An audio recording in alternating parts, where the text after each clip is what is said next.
Bonsoir à tous, bonsoir a toutes. Buenas tardes, buena tarde. Muchas gracias por vuestra presencia esta noche en el marco de la presentación del libro de Catherine Camus, Albert Camus, Solitario y Solidario, edición Plataforma. Voy a hacer las presentaciones. Vous pouvez vous asseoir.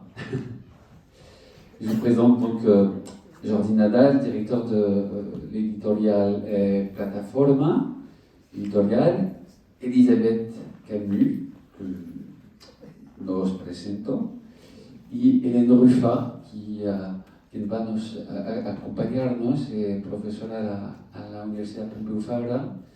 Me imagino que hay mil otras cosas que decir, pero he elegido el título principal, vamos a decir, entre otros.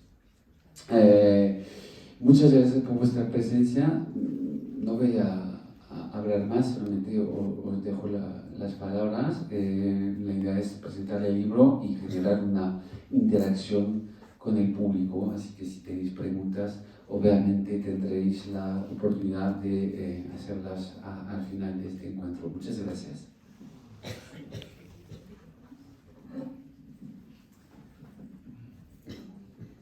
Hola, buenas tardes.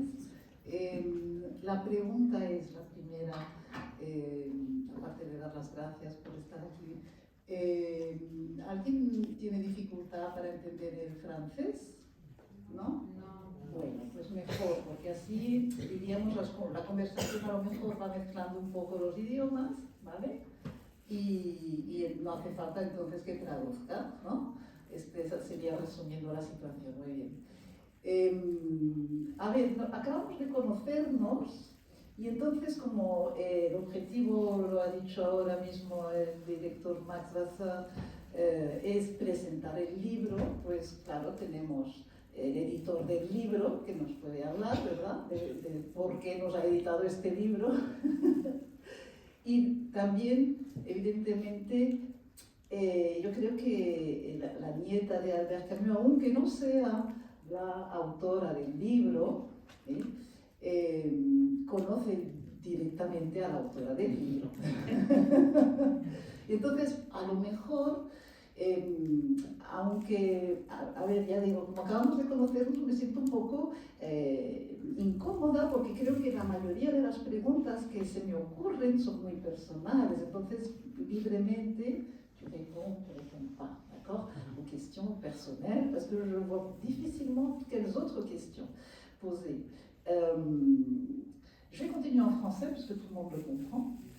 Et en plus, il y a une chose, moi je me souviens toujours donc, Catherine Camus, qui dit et répète régulièrement « Mais je ne suis pas camusienne, n'est-ce pas ?» Je parle de mon papa. Et c'est très différent. Moi, je suis camusienne, effectivement, une universitaire, comme a rappelé Max Vasseur, je suis une universitaire camusienne, voilà, c'est vrai que c'est ma spécialité. Et donc, c'est très particulier quand même de faire parler une personne sur un grand auteur, un grand personnage de la culture du XXe siècle, de façon personnelle. Je pense que c'est une difficulté. On l'avait rencontré donc au moment de la présentation de la première édition, n'est-ce pas? Et je ne sais pas, on va peut-être essayer que Jordi nous explique ses raisons, non, de cette publication et de cette réédition. Ça va peut-être nous inspirer pour dire, est-ce que vraiment on a ce ressenti, est-ce que vraiment, grâce à cette publication, on peut apprendre des choses qui vont, comme on disait tout à l'heure, nous aider peut-être, on va peut-être avoir des réponses à des questions plus existentielles peut-être, non? Je le laisse comme ça.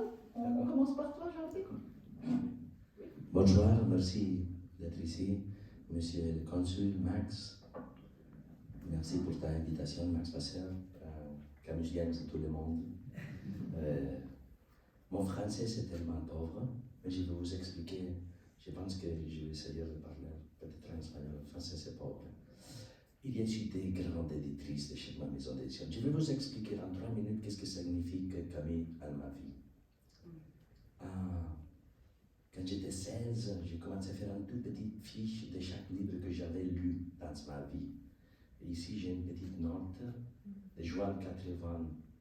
Il fait 42 années que j'ai fait un petit résumé de L'étranger d'Albert Camus. Quand j'étais 18.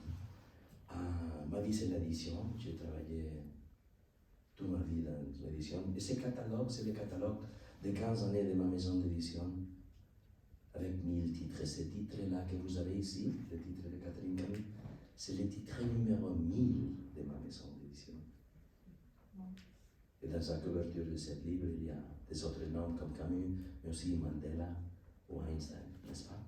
Et pourquoi ça? Je suis tellement ravi d'être ici à l'Institut français, parce que dans mon âge, je suis un baby boomer, je suis 60. La culture française, c'est tellement important. J'ai fait le choix pour ma troisième fille, Clara, au lycée français de Barcelone. Et pourquoi ça? Moi, je vais vous expliquer. J'ai commencé ma maison d'édition. Un jour, j'ai fait un appel à Mercure de France, une maison d'édition qui fait partie de l'Anima. Je m'appelle Jordi Nadal, j'ai toujours travaillé dans les éditions. Je vais commencer ma propre maison d'édition. Je n'ai pas encore le nom, je n'ai pas encore l'argent, je n'ai pas encore des employés. Mais je sais que le premier titre que j'ai envie de publier, ça doit être La vie avant soi d'Émile Ajar, aussi connu comme Roman Gary. Alors, entre le titre numéro 1, La vie avant soi, et le titre numéro 1000, il y a 998 autres merveilles. Comme par exemple, ce titre, j'expliquais à Elisabeth, ce titre Breviario de la condition humaine, c'est un titre pour lequel j'ai travaillé 20 années d'avoir ce désir, et je l'ai publié dans ma maison d'édition 20 années plus tard. 20 années de temps, c'est un temps comme de Dimas, n'est-ce pas? Le Conte de Monte Cristo. On a un désir, et on attend 20 années. Et après, j'ai demandé à Catherine Camus, Catherine, j'ai envie de publier une biographie de ton père. Ils m'ont dit Virgile Tanase, et j'ai acheté le droit. Alors, je ne suis pas seulement un éditeur, je suis un éditeur camusien. Et pour finir, Camus dit à quoi consiste-t-il à être un homme méditerranéen? Avoir des pantalons repassés et une chemise blanche. Je lis dans mon cabinet, j'avais mes chemises blanches. Alors, je suis camusien parce que j'ai besoin d'avoir espoir, j'ai besoin d'avoir courage, j'ai besoin de m'engager avec le monde. Et je suis tellement heureux quand je me rapproche. Alors, maman, je rencontrais à Catherine. Maintenant, Hélène disait qu'on vient de se rencontrer. C'est vrai, mais c'est pas vrai du tout. Comme quand vous lisiez un poème, vous rencontrez un texte pour la première fois, mais c'est une rencontre d'une chose qui s'est passée avant. La littérature, c'est ça. On se trouve des choses qui nous attendaient. Alors, quand j'étais 17, j'essayais de devenir éditeur chez Juventud, parce qu'ils sont les éditeurs de temps, toujours la culture en langue française. Et je suis devenu éditeur, maintenant dans ma maison d'édition. Et je suis camusienne. Et je suis ravi d'avoir l'amitié de Max, d'être à l'Institut français, d'avoir ma fille à l'Institut français. Ils m'ont convaincu qu'on dit à quoi sert-il l'Institut français, le lycée français, à penser, à réfléchir. Camus a pensé et réfléchi. Merci, madame. Alors, je suis ému, je suis heureux, je suis fier d'être parmi vous. Merci. Gracias por la nota de sonido. Si me hubiesen escuchado en castellano, me hubiesen visto hablando bien.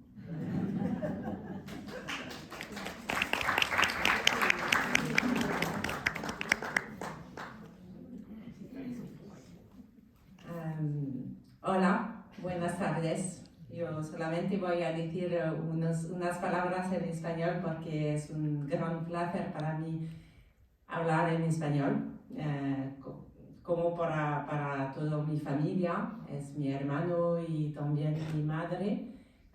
Tenemos España en el sangre, lo sabemos, y es por mi abuelo, nuestro abuelo y el padre de mi madre.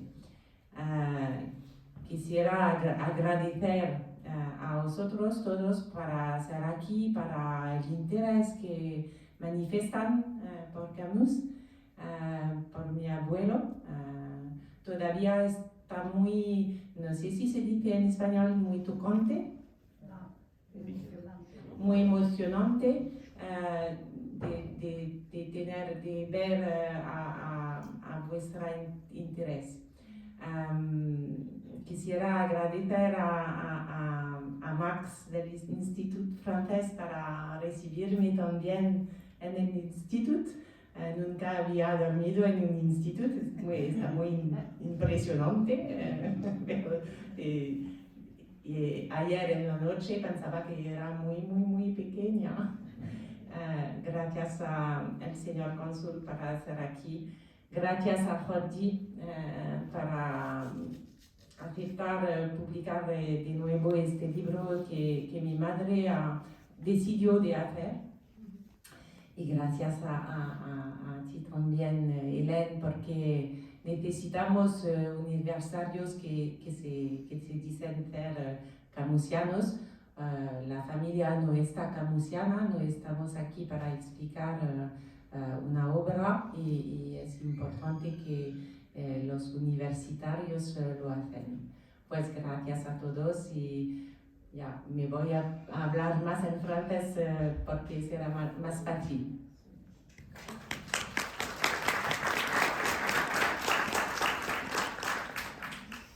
Alors, merci beaucoup Elisabeth. Voilà, je replie les cartes de l'universitaire camusienne parce que moi je crois que ce qui est évident en écoutant Jordi et Elisabeth ensuite, merci beaucoup pour ce que vous avez dit tous les deux, ce qui est évident c'est que l'homme Albert Camus intéresse aussi beaucoup et je pense que le public ici attend effectivement des commentaires sur cet aspect-là et moins sur l'œuvre d'Albert Camus qui est ma spécialité. D'accord. Donc moi je voulais remarquer une chose qui était très évidente quand Jordi parlait, c'est que on a une extrêmement grande familiarité avec Camus. Parce que, d'accord, on veut parler de l'homme, mais en fait, on le connaît à travers ses œuvres. Hein, et c'est ce qui nous arrive, c'est ce qui nous émeut, justement, non? C'est ce qui nous touche. Et en revanche, je pense, Elisabeth, que ce n'est pas exactement le vécu qu'on peut ressentir quand on est la petite fille d'Albert Camus. C'est-à-dire on commence par connaître le grand-père, j'imagine, Albert Camus, dont on nous parle à la maison, parce que bien sûr vous ne l'avez pas connu personnellement, mais on vous en a beaucoup parlé. Et votre grand-mère, oui, vous l'avez connue ou pas encore? Oui, j'ai connu ma grand-mère, elle est décédée quand j'avais 9 ans ou 10 ans. On était très proche de ma grand-mère qui était un être très lumineux, très lumineux. Moi, je voulais montrer ça. Enfin, je sais pas, vous regarderez le livre, hein. Mais là, on a cette double page qui est très jolie. Ouais. On les voit tous les deux. Hein. Donc la grand-mère et le grand-père d'Elisabeth. Et effectivement, très lumineuse. Alors, pour essayer de répondre à ce que vous disiez, en fait, moi je ne peux pas dire que j'ai connu un grand-père. Hier, un journaliste me demandait ce que j'aimerais si mon grand-père était là en face de moi. Et en fait, ce que j'ai répondu, c'est que ce que j'aimerais, c'est savoir quel grand-père il aurait été.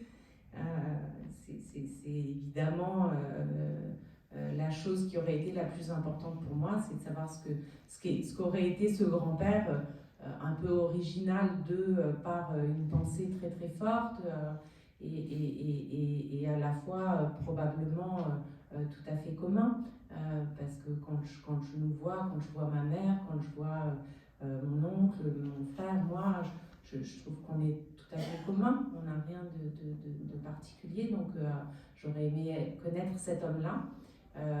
À la maison, j'ai entendu parler d'un père en fait. Maman parlait régulièrement, parle régulièrement de son père, hormis tout ce qui a trait à l'œuvre et à la gestion qui est faite par maman et maintenant un peu assistée par moi. Mais en dehors de ça, de l'aspect gestion, maman, elle a toujours raconté des petites histoires, évidemment, sur ce qu'elle vivait avec son père.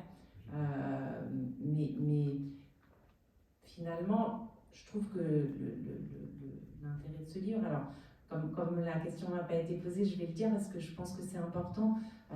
La décision de faire ce livre, en fait, elle part de la demande d'un éditeur français qui n'est pas Gallimard, mais c'est un éditeur dont on est proche, qui s'appelle Michel Lafon. On est proche amicalement, et en fait pour les 100 ans de la naissance de Camus, l'éditeur nous a demandé si on envisageait quelque chose de particulier, en soulignant que c'était une date importante. Et je me souviens encore de maman un peu surprise, parce que oui, c'est une date importante, mais elle n'aurait pas imaginé probablement faire quelque chose. Et il a proposé de faire ce beau livre. Et il a dit à maman que ce qu'il aimerait, c'est que ce soit elle qui puisse choisir ce qu'elle allait sélectionner comme photo, le découpage, etc. Et maman a accepté, probablement dans un premier temps par amitié pour Michel. Et ensuite, parce que, comme elle l'écrit dans la préface, elle le dit très joliment, elle s'est dit que finalement, c'était une manière de nous transmettre à nous, mais aussi à nos enfants. Maman a bientôt 5 petits-enfants. Bon, je ne sais pas moi qui suis enceinte, hein, évidemment, je le précise. Donc de transmettre qui était son père, et de montrer, et c'est pour moi la grande force de ce livre, de montrer à quel point l'homme était indissociable de son œuvre. Et en fait, à part des petites histoires familiales très très humaines et très personnelles, finalement, moi comme vous, ou vous comme moi, on le connaît vraiment à travers son œuvre, parce qu'il y mettait tellement tout son cœur dans cette œuvre. Et le découpage qu'a choisi maman permet de voir ça. Oui, merci beaucoup. C'est très bien que ce soit sorti spontanément, que effectivement, on connaît aussi l'homme à travers son œuvre, dans le cas d'Albert Camus. Je ne pense pas que ça arrive toujours, non ? C'est une possibilité, mais ce n'est pas systématique. Il y a des gens qui pensent qu'il y a le destin, il y a des gens qui y a la chance. Mais à la foire du livre de Francfort, c'est la foire du livre plus importante du monde, où chaque année il y a plus d'1 million de titres à nouveau. Il fait 11 années environ, c'était mon 22 foire du livre de Francfort, je me promenais parmi les 8900 stands de plus d'une centaine de pays. Et je regarde la première édition de ce livre chez le stand de Michel Lafon, qui m'attendait. J'ai bien entendu, il m'attendait. J'ai pris un siège, j'ai parlé avec la personne qui faisait les droits, Rosanna, si je ne me trompe pas. Je suis un Canadien d'Espagne, je suis un éditeur, j'ai envie d'acheter les droits de ce livre, j'ai acheté les droits. Pendant que les grands groupes éditoriaux ont l'argent pour acheter quelle follette et n'importe quoi, j'ai acheté des droits d'Albert Camus. De ce livre-là où je tombais amoureux. J'avais déjà un rapport avec ta mère en 1993. J'étais dans une maison d'édition où j'ai devenu le gérant, où j'ai pris la décision de m'ajouter à la maison d'édition, d'accepter une offre de travail fantastique, à cause de 2 choses. Parce qu'ils sont les éditeurs de Las Mémoires d'Adrienne, de Marguerite Yourcenar. Mon fils plus aîné s'appelle Adrienne, et pour Albert Camus. Alors j'ai pris la décision d'accepter un job, un boulot, à cause de des auteurs. Je parle bien un catalogue avec 2000 auteurs. Et j'ai connu Catherine Camille, et j'ai commencé à devenir un peu comme de sorte de freaky, un friend, un fan, un complice, n'importe quoi. Et j'ai toujours avec ta mère une relation de rapport où elle rigole un peu à propos de moi, que je suis un peu fou. Par exemple, je lui dis toujours à Catherine que quand je parle avec elle, j'ai mes sens comme M. Montgolfier qui a inventé les montgolfières. Je sens que je monte comme dans les tentano tibiettes, où il y a un lama qui, pas les lamas, mais il y a un moine qui ne touche pas la terre. Alors je lui dis à Catherine, quand je l'ai rencontrée à Lourmaran, il fait de moi, Catherine, si tes amis t'appellent de l'Espagne, que le ciel de l'Espagne est plein de montgolfières, c'est à cause que j'ai demandé de faire la diffusion et la vente de ton livre avec des montgolfières. Alors c'est pas tellement étrange. Les Scandinaves du monde faisaient des choses comme ça. Parce qu'on a envie de vivre et de remercier d'être vivante. Alors la foire de livre de Francfort, je répète, il y a 1 million de titres à nouveau chaque année. Et il y avait centaines de collègues espagnols qui ont cherché les livres de la foire, tout le monde. J'ai acheté le livre de la foire. J'ai acheté le livre de la foire cette année-là. Et il commençait mon rapport avec Catherine. Encore une chose, ces tout petits bouquins-là, ce sont mes articles à la Vanguardia. Et la dédicace s'appelle, dans ce livre-là, a mis padres y Albert Camus, quienes me indican mi camino. Il y a beaucoup de complicité ici, parce que les Camusiens, c'est comme, il y a une complicité. Ce sens, cette urgence, cette évidence, ces sentiments, cette confiance, cette certitude. Il y a quelque chose qui sont essentiels. Et on peut les repérer en lisant ou en parlant avec des gens, avec une conversation sincère. J'ai une conversation sincère toute ma vie avec Albert Camus. Bon, je suis éditeur. C'est pour ça que ce livre de Michel Lafon, à la foire de livre de Francfort, en Allemagne, m'attendait. Et je suis pas seulement l'éditeur de ce livre-là, je suis 2 fois l'éditeur de ce livre. Ce livre, il y avait une première version plus grande qui est tellement épuisée qu'un second-hand books, un deuxième, comment dit-on, deuxième marche, ça coûte 265 €, ou même 400 €, plus qu'une bouteille de Vegasiphilia. C'est une chose évidente, Vegasiphilia, c'est un fan fantastique de l'Espagne. Mais cette première version, alors, il y avait une foire où il y avait un livre qui attendait un éditeur. Et nous sommes ici à cause de ça. C'est un autre roman. Merci. Mais justement, moi, il y a un mot que tu as prononcé qui me semble très important dans tout ça, c'est la sincérité. C'est ce sentiment, ce ressenti que nous avons quand nous lisons à Albert Camus, qu'il est sincère. Et on le ressent comme ça quand, effectivement, il y a cette complicité dans la pensée et dans aussi les sentiments.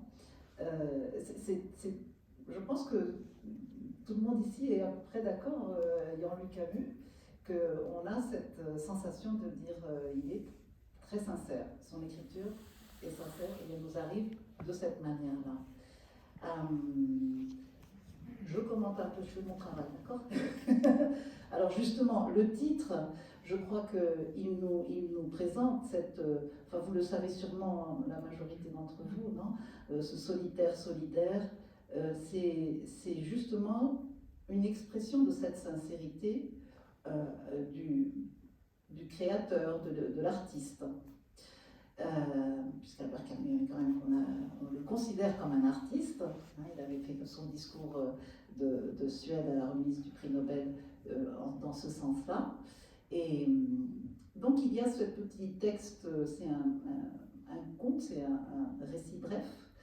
qui s'appelle Jonas ou l'artiste au travail, qui se trouve dans L'exil et le royaume, le recueil de nouvelles d'Albert Camus, et qui termine justement il termine sur une image, puisque sur un mot, il décrit le dernier tableau qu'il était en train de peindre Jonas, et qu'on retrouve, et donc cette toile blanche où on lit solitaire ou solidaire, on n'arrive pas à bien déterminer si c'est un T ou si c'est un D.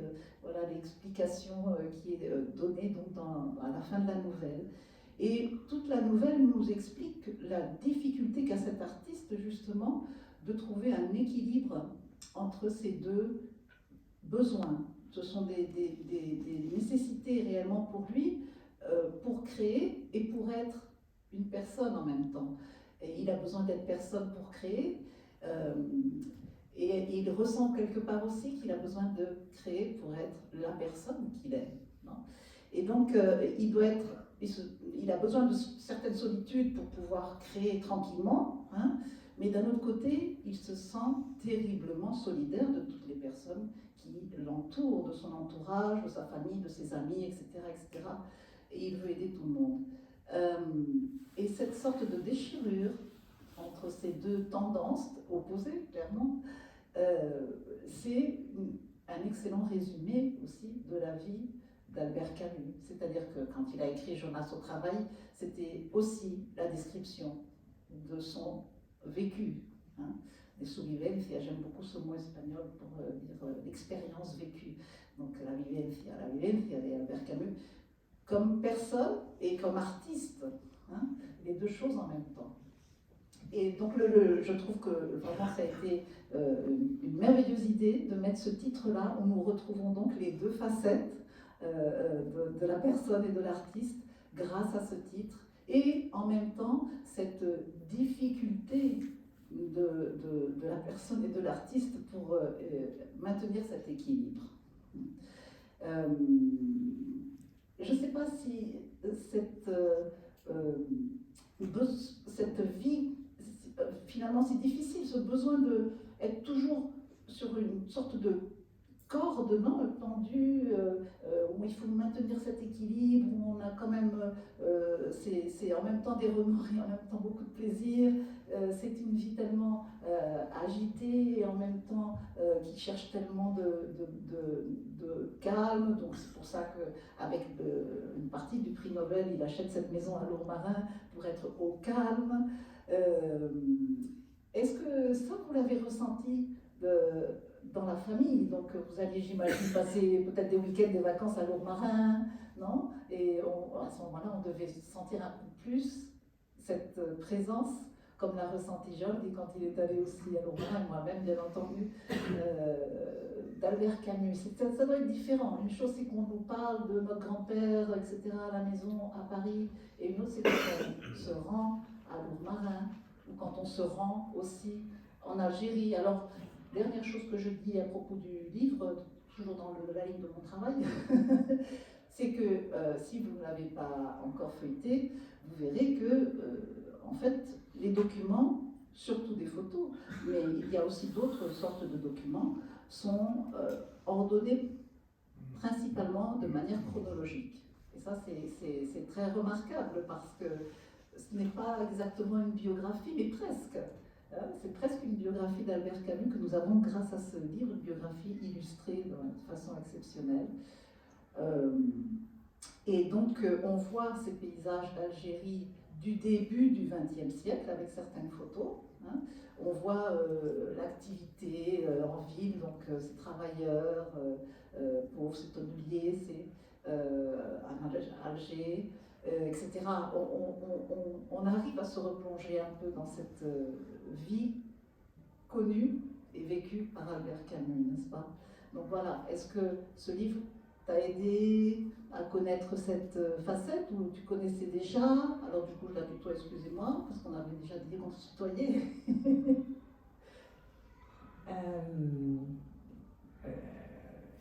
Il y a plusieurs choses là, Hélène, donc je vais... D'abord, je ne suis pas sûre que solitaire et solidaire, ça soit antinomique. La solitude, d'abord, c'est propre à l'artiste parce que la création, elle ne peut se faire que seule, bien évidemment. Et a fortiori la création littéraire, enfin même la peinture, la musique. Donc c'est inhérent à l'artiste. Et ensuite, je pense que quand même la solitude, c'est avant tout un sentiment. On peut ne pas être seul et se sentir seul. Donc probablement que dans Solitaire, tel que maman a choisi ce titre, il y avait du sentiment de son père, parce que voilà, beaucoup de titres, il a pu se sentir seul. Je pense que déjà quand on est avec un père mort, on se sent seul toute sa vie, par un manque, tout simplement. Ensuite, l'exil, bien évidemment, a dû lui donner ce sentiment de solitude, et d'autant qu'il était et j'insiste là-dessus, attaché à sa maman, qui était restée en Algérie et qui finalement a causé des inquiétudes énormes à mon grand-père. Sentiment de solitude, probablement aussi dans la maladie, parce que c'est pareil, sa maladie, elle est dans toute son œuvre, hein, le rapport à la mort, que moi j'aime parce que j'y trouve de l'humour, mais enfin souvent on est étonné quand je dis ça, mais il a souvent des traits d'humour exceptionnels quand il parle de la mort dans son œuvre, pardon. Mais la maladie crée un sentiment de solitude. On n'est pas malade à deux, on est seul avec sa maladie. Et puis après, probablement aussi, sentiment de solitude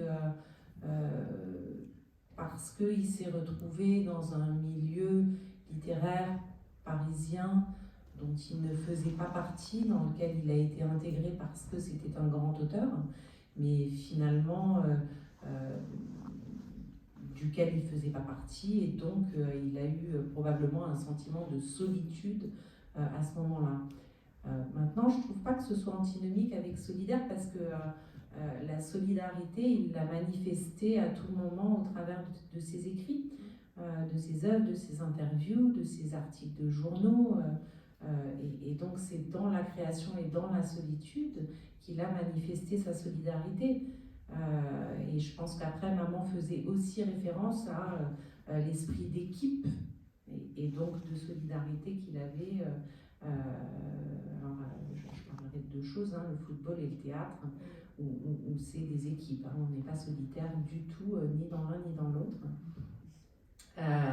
Donc voilà, ça c'était sur cette partie. Ensuite, vous m'avez demandé si à Lourmarin, on avait un sentiment d'être plus imprégné, c'est ça, d'une certaine manière, de Camus. Oui, par la force des choses, parce que Lourmarin, c'est une espèce de temple que maman a conservé, et on a tout le mobilier et la décoration choisie à l'époque par mon grand-père, sachant que, autant vous le dire, il avait des goûts relativement austères, en tout cas à mon sens. Et donc, il avait par exemple choisi des chaises qui venaient d'une église.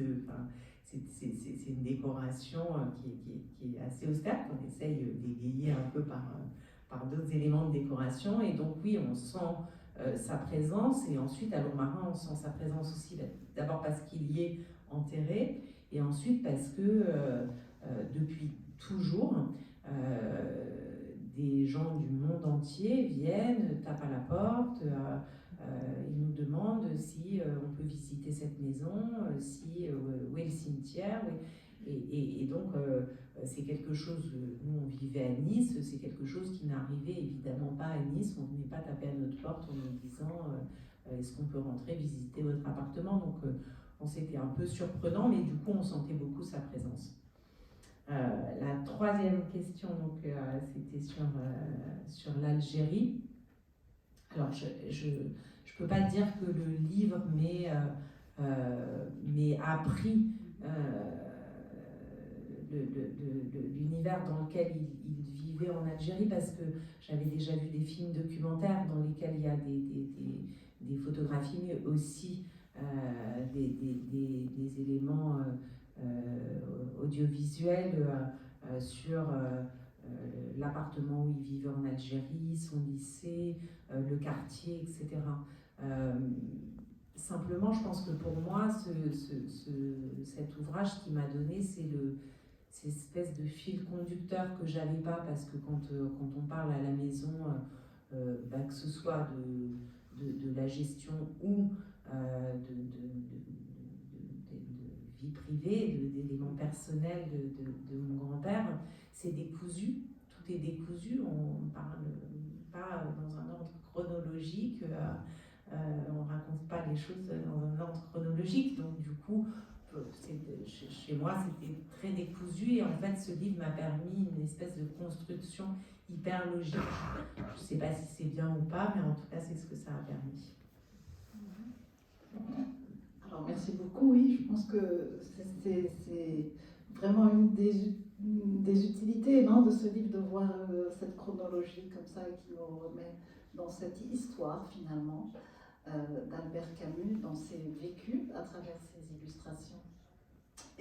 Moi, je me suis souvenue d'une anecdote quand on parlait de solitaire, que justement explique très volontiers Catherine Camus, donc l'auteur du livre, et elle l'avait expliqué donc, il y a quelques années, lorsque nous avons présenté la première édition, c'était que justement un jour, elle était dans le salon, je crois que Albert Camus avait son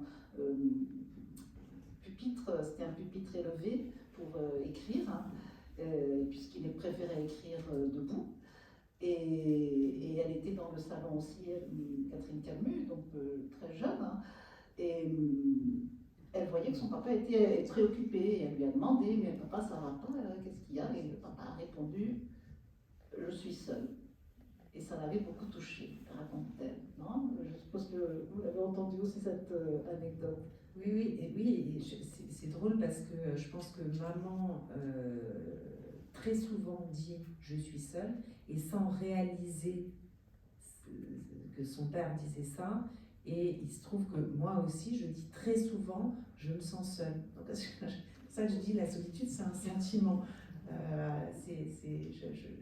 pense que... oui, en tout cas, je ne sais pas si elle a été transmise, le sentiment a été transmis de génération en génération.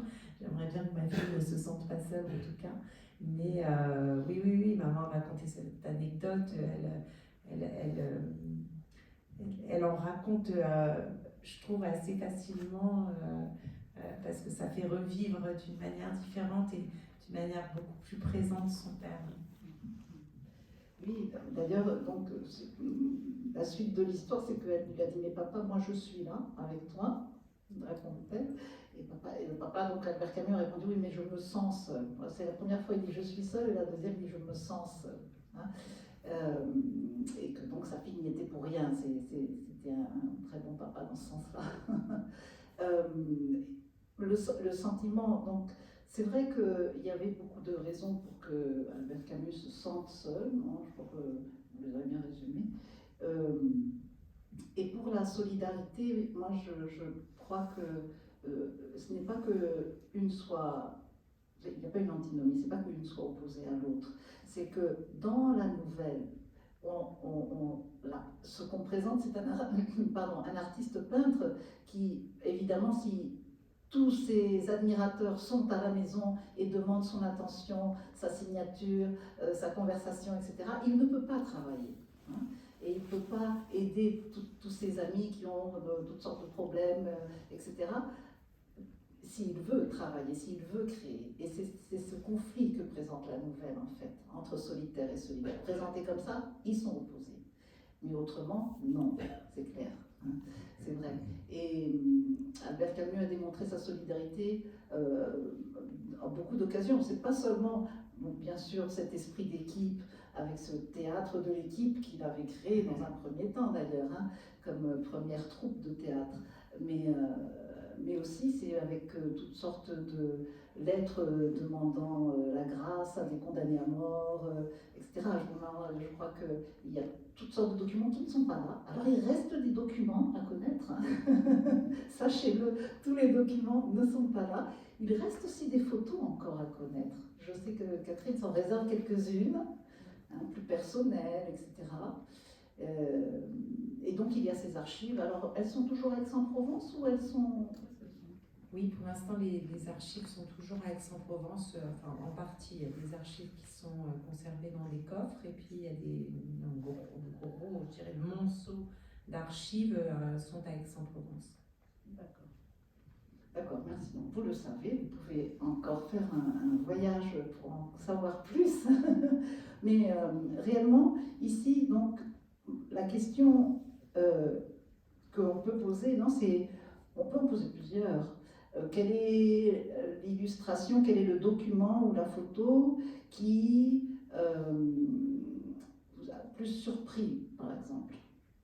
Surprenant parce que vous ne l'aviez jamais vu, parce que vous ne connaissiez pas cette histoire-là ou cette relation-là, je ne sais pas. C'est pas la même question qu'on vous pose d'habitude comme ça.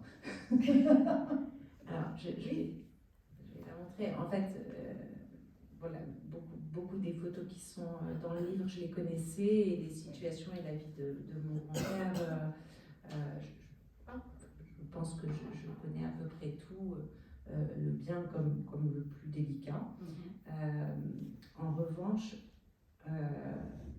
en fait, ce que je connaissais moins bien, c'était finalement ma grand-mère, étonnamment.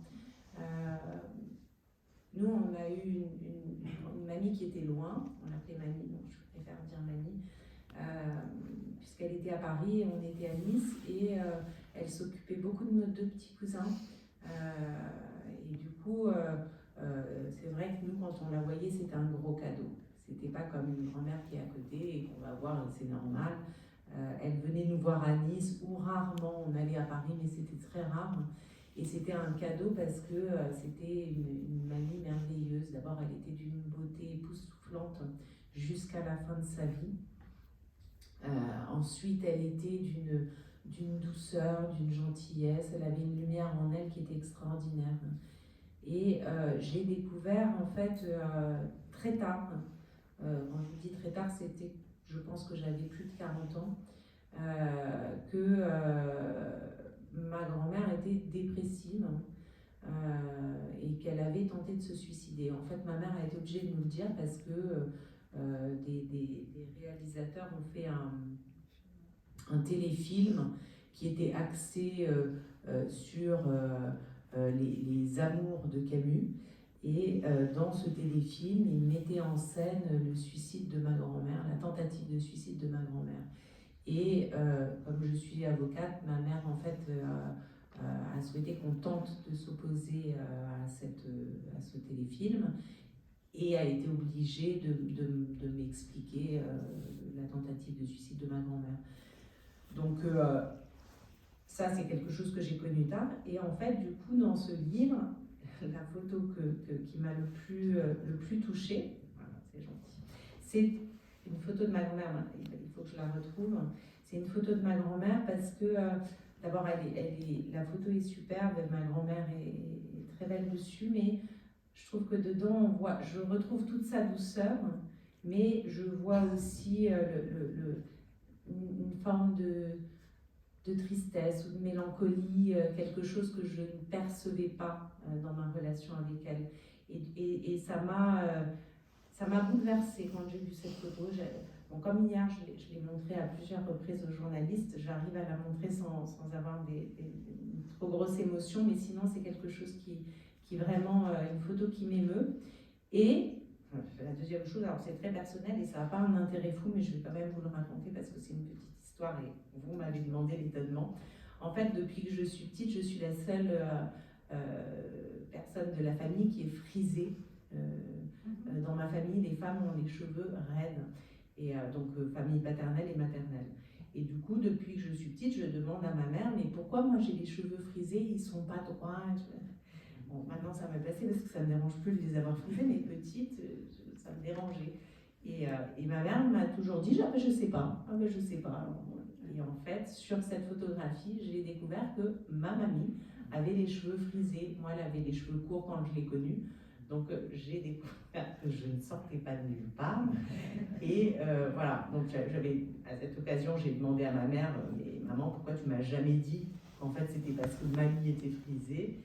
Et elle m'avait répondu, ah bon? Ah non, je sais pas. Voilà, c'était pour la petite histoire. Je pense que je devrais arriver à trouver cette photographie, mais si tu veux, Hélène, tu peux continuer le temps que je la trouve. Voilà, c'est celle-ci. Donc c'est cette photo, ma mamie est dans un jardin probablement à Lourmarin, sachant que je suis, mon frère et ma mère, nous sommes très très très très attachés à cette maison de Lourmarin qui est notre socle.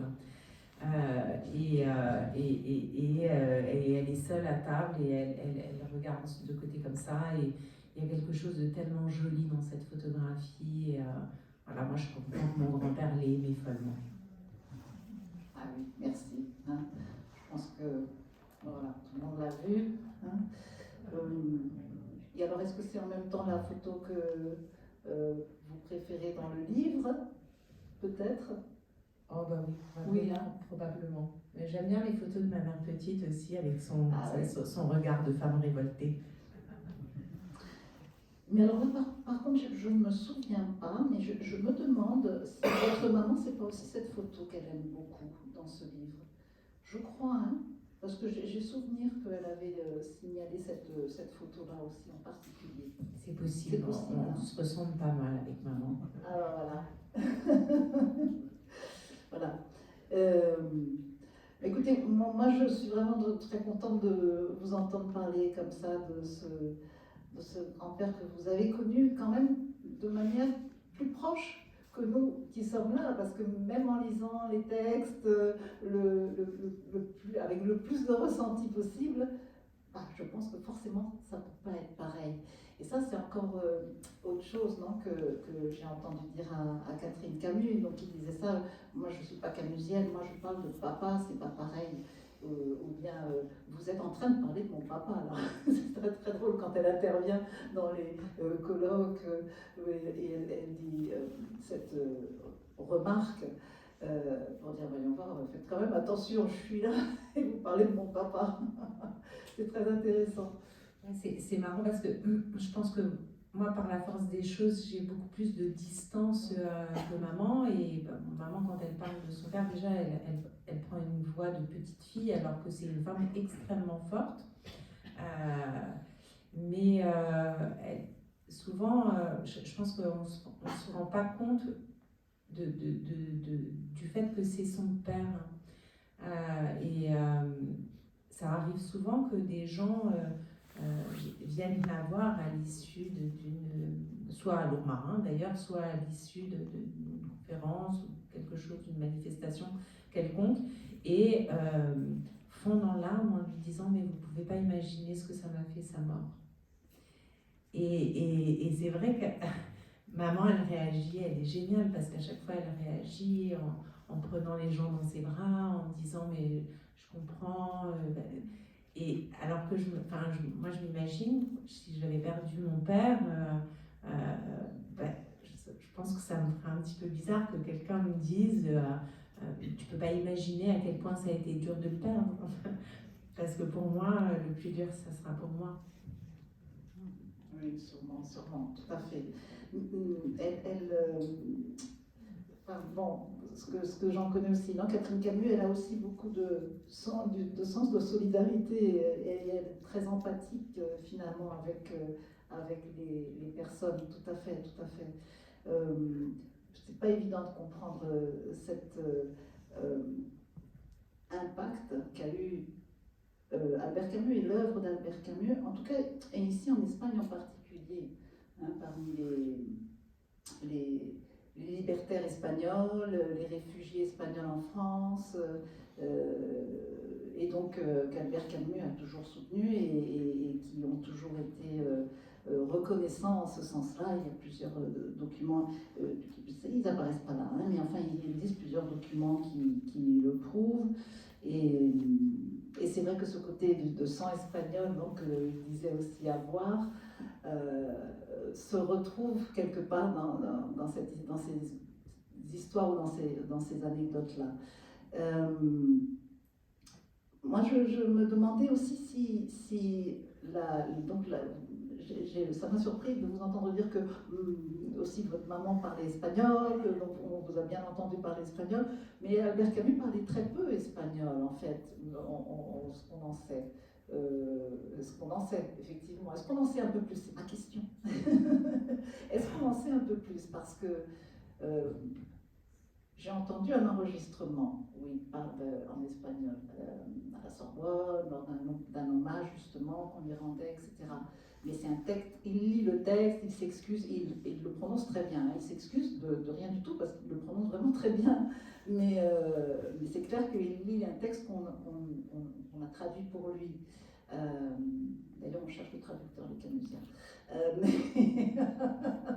Mais autrement, il se faisait aider pour traduire des textes parce que tout seul, il ne pouvait pas, donc par son ami Emmanuel Robles, qui lui, oui, parlait espagnol, enfin, il se faisait aider pour traduire les textes. C'est pour ça qu'on ose dire, les Camusiens, Camus dit d'accord, il aimait la langue espagnole, il aimait l'Espagne, il aimait les Espagnols, surtout donc les républicains, il disait dans le sens large. Mais la langue espagnole, il ne la parlait pas forcément couramment. Mais est-ce que vous le savez? Peut-être que non. Non, je ne le sais pas particulièrement, mais je ne dirais pas qu'il aimait les Espagnols, je dirais qu'il se sentait espagnol et il le manifestait et dans sa manière d'être et de vivre. Je pense que c'était quelque chose d'établi. Je ne peux pas vous dire. Maman et mes tantes oranaises parlaient, et ma mamie parlaient espagnol quand elles ne voulaient pas qu'on comprenne. C'était une langue qui était vraiment une langue très naturelle à la maison. Après, je pense que Camus, il n'a pas été au même collège que mon frère et moi, et il n'a pas eu la chance d'avoir une deuxième langue espagnole. Non, et Oran, effectivement, c'est une ville d'où venait la grand-mère maintenant, donc la femme d'Albert Camus, Francine Camus. Ouais. Et effectivement, Oran est une ville très espagnole. Très espagnole, ouais. Où il y avait une immigration forte de la population espagnole. Juive espagnole, je pense, plus exactement. Dans un premier temps, juive espagnole, et après il y a eu plusieurs vagues. Donc oui, effectivement. On le laisse là. Je ne sais pas si on peut passer peut-être aux questions du public, non? Si vous voulez aussi. Parce que moi, je peux continuer à en parler. Mais bien sûr, s'il y en a. Non? Vous n'avez pas de curiosité? Ah si, voilà, il y a une main qui se lève. Alors, est-ce que... Ah, merci, Max.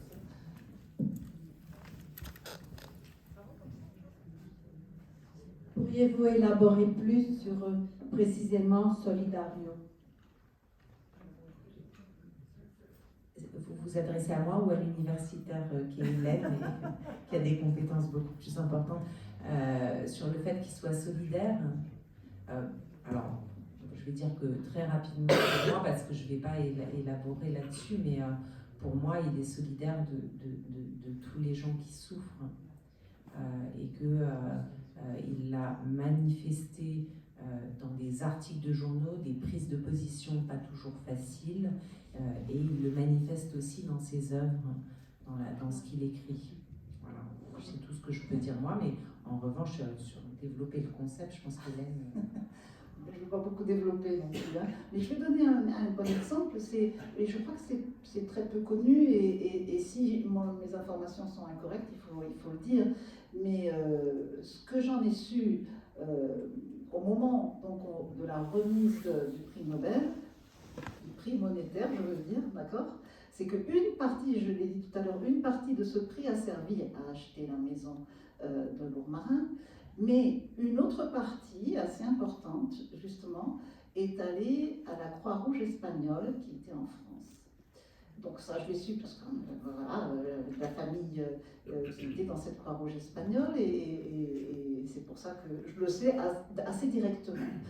Donc, et comment dire, il n'a pas douté un seul instant. Et de toute manière, si on lit le texte, maintenant il me reste à le lire, non, le texte de son discours de Suède, bon, pour la remise du prix Nobel, mais c'est qu'il le dit exactement comme ça, hein, comme vient de le dire Elisabeth, qu'il veut parler pour les gens qui ne peuvent pas le faire, parce qu'ils souffrent et parce qu'ils n'ont pas droit à la parole.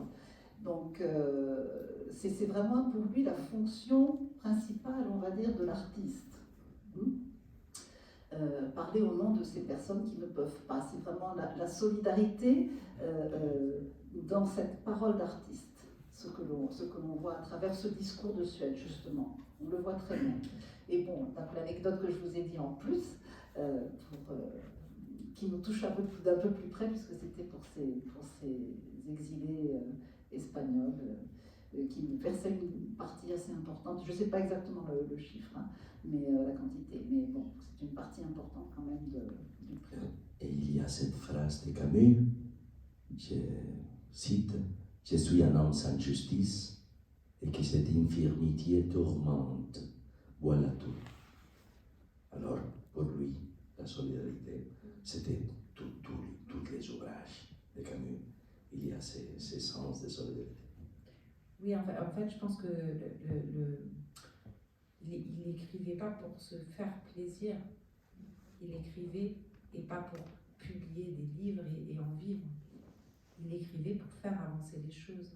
Et que ce soit un roman comme La Peste ou L'étranger, ou un essai comme Le mythe de Sisyphe, ce qu'il voulait, c'était faire avancer les choses.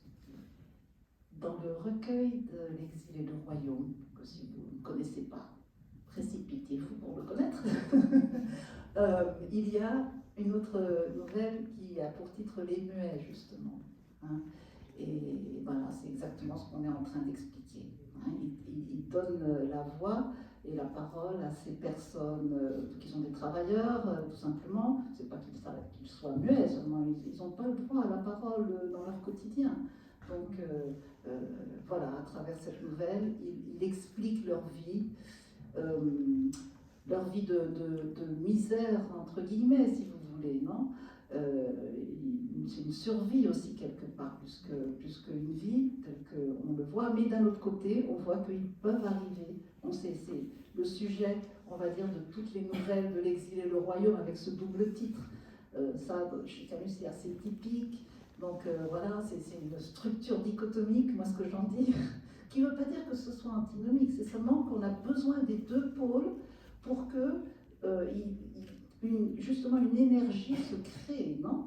Et que ce soit une tension, mais c'est toujours en positif. Donc, dans Les Muets, c'est pareil. On a cette vie un peu triste, apparemment, mais qui est compensée par toutes sortes d'autres sensations, d'admiration du paysage, ou de, justement, solidarité avec des membres de la famille ou des amis. Enfin, voilà, je vous laisse découvrir quand même. Hein. Donc, on a toujours ces deux faces qui sont là et qui sont indispensables en même temps pour réellement ressentir un vécu, una vivencia.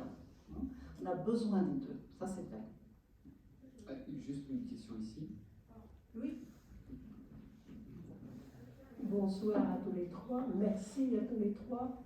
Mais je voudrais insister sur précisément la présence de la petite fille, parce que j'ai entendu la maman, la fille de Camus. Je vous entends parler et je vois que vous avez à la fois le sentiment profond d'être de la famille de Camus, d'être petite fille de Camus, mais avec l'écart qu'il y a donné par l'âge. Je vous remercie de toutes vos anecdotes. Merci. Merci, madame.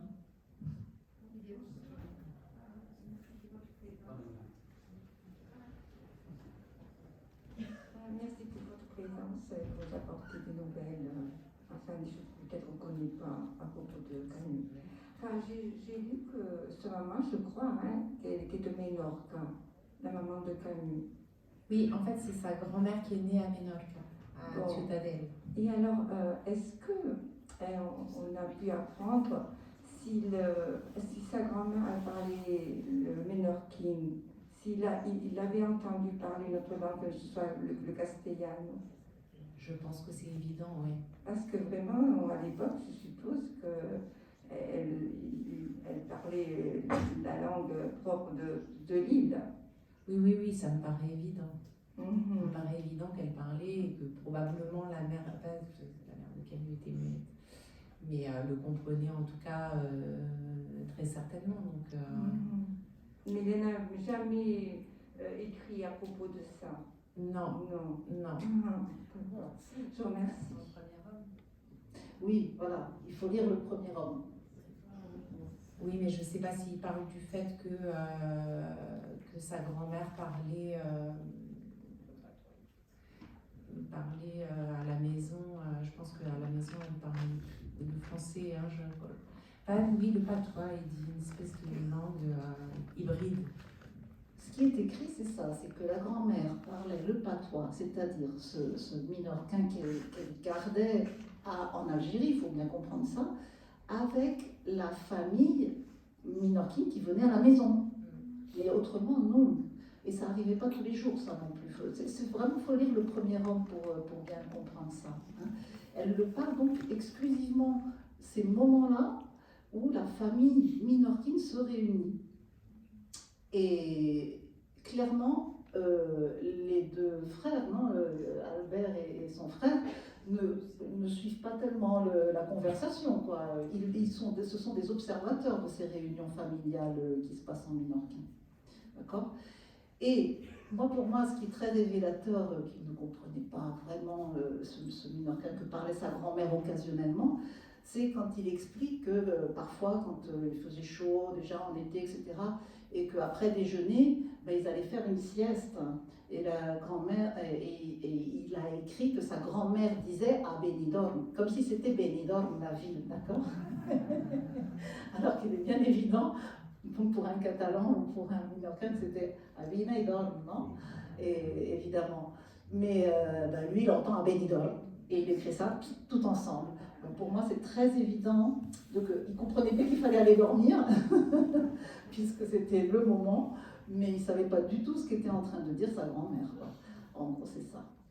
Et pour moi, c'est la preuve de la question. Néanmoins, à Minorque, il y a de grands défenseurs de l'idée contraire que Albert Camus comprenait le catalan, le minorquin, qu'il parlait à la maison. Écoutez, je suis désolée, en plus, il y a autre chose, c'est que les familles d'exilés en territoire français, c'était encore une époque où on avait envie de s'intégrer, ce fameux verbe, par rapport à l'exil, non ? Et pour s'intégrer, il fallait parler français. Et donc à la maison, même les personnes d'origine diverse faisaient l'effort de parler un français qui n'était pas correct. C'était un peu dramatique cette histoire-là d'ailleurs.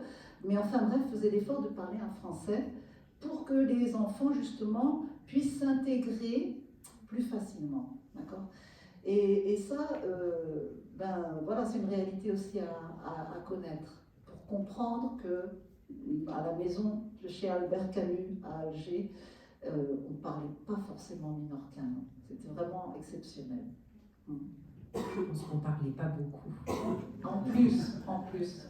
Oui, ça c'est vraiment le premier point à prendre en compte, effectivement. Il le dit, une maman presque muette, un oncle aussi avec des problèmes d'élocution, enfin bref, il parlait avec son frère. Oui, puis on ne parlait pas beaucoup. Aujourd'hui, les enfants et les parents sont très mélangés, mais à cette époque, ce n'était pas le cas. Les enfants étaient à leur place d'enfants. Et même, moi, je ne suis pas vieille, mais pas jeune non plus. J'ai été élevée à une place d'enfant. On n'était pas du tout mélangés avec ma mère. Ils avaient leur vie d'adulte et nous, une vie d'enfant. Je pense que chez les Camus à Alger, c'était encore plus prononcé.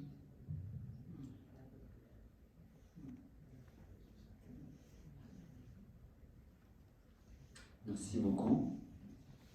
Merci à vous.